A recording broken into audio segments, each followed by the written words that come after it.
Sorotan kini kembali tertuju pada polisi, namun sayangnya bukan karena prestasi, melainkan karena ulah 1-2 anggotanya yang terlibat kasus hukum dan tindak pidana.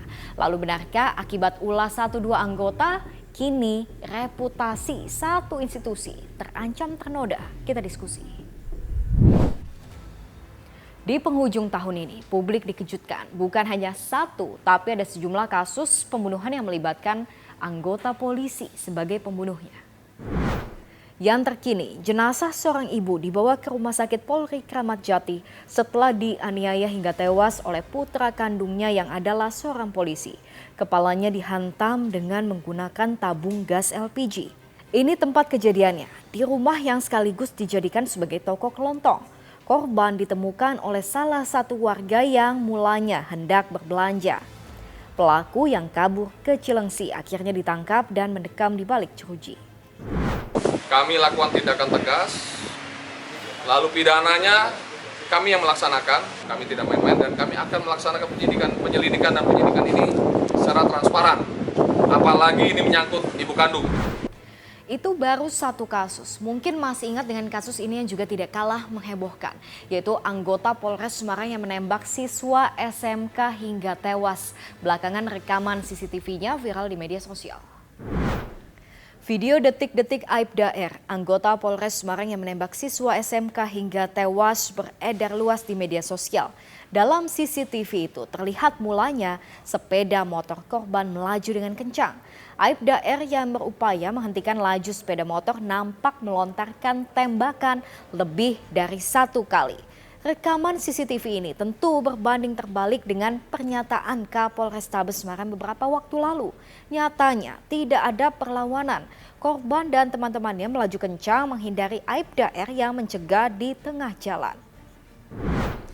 Fakta terkini dari hasil rapat dengar pendapat bersama dengan anggota DPR. Motif dan juga kronologinya dijelaskan secara rinci. Menurut Polda Jawa Tengah, motifnya bukan didasari oleh tawuran, melainkan akibat saling senggol di jalan.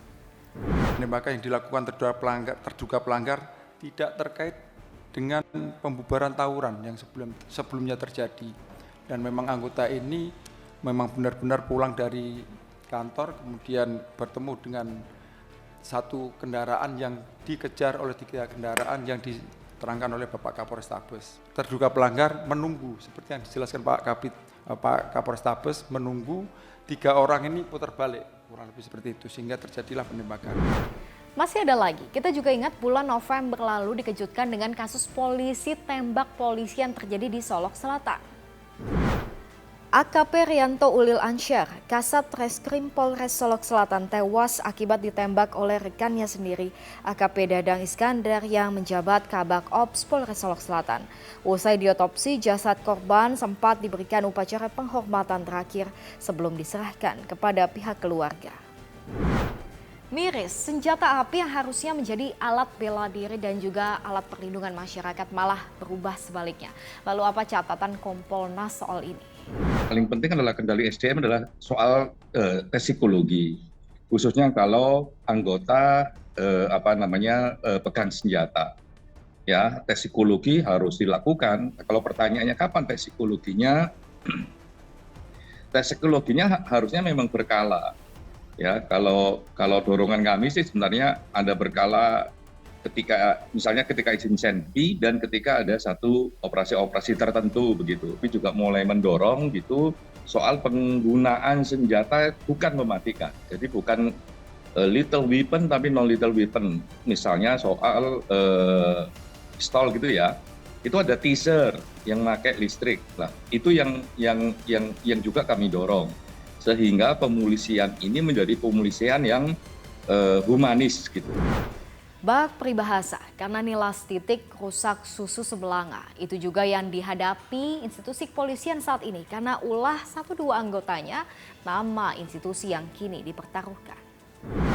Salah satu survei menunjukkan tingkat kepercayaan publik pada polisi makin meningkat dibandingkan tahun 2023. Nah, jangan sampai kasus-kasus di penghujung tahun membuat kepercayaan publik pada polisi kembali anjlok. Sebenarnya memang membangun kepercayaan kembali dengan cara menyelesaikan kasus ini dengan baik, ya, dengan benar. Apa yang baik, apa yang benar, ya profesional. Ternyata tidak cukup profesional, harus juga transparan. Itulah transparansi ini di dunia yang saat ini sangat terbuka, siapapun bisa ngomong di publik, jadi sangat fundament bagi pembangunan kepercayaan kepolisian di mata publik. Polisi sebagai penegak hukum dan pengayom masyarakat, tapi yang belakangan terjadi adalah justru sebaliknya.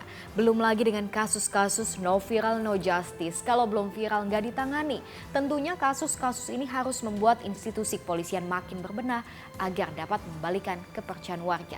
Menurut Anda gimana? Lanjut diskusi di kolom komentar.